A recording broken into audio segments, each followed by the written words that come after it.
Allah SWT menguji manusia ini mengikut kadar kemampuan manusia itu sendiri. Kita tak duduk tempat orang, kita jangan pernah menghukum orang.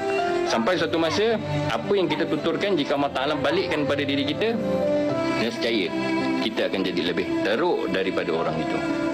Sesungguhnya Allah SWT itu lebih maha mengetahui. Kita manusia, kita tak mengetahui. Selangkah kehidupan kita di hadapan pun kita tak tahu. Selangkah saja, 1 jam lagi akan datang pun kita tak tahu. Sama adakah kita mampu lagi berdiri dengan tegak, dengan megah, ataupun kita tersungkur dalam kehidupan kita. Kita tak tahu. Sebab itu lisan kita kena jaga. Bicara kita kena jaga. Jangan pernah menghukum orang. Jangan pernah rasa diri kita mulia. Yang itu yang paling kita kena jaga.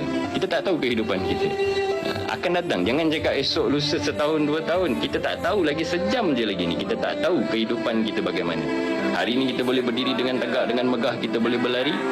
Sejam lagi kita berjalan, mungkin kita akan tersungkur. Itulah titik tolak hari ini. Kita hilang kedua-dua belah kaki. Mungkin kita hilang dua-dua belah tangan. Kita tak tahu.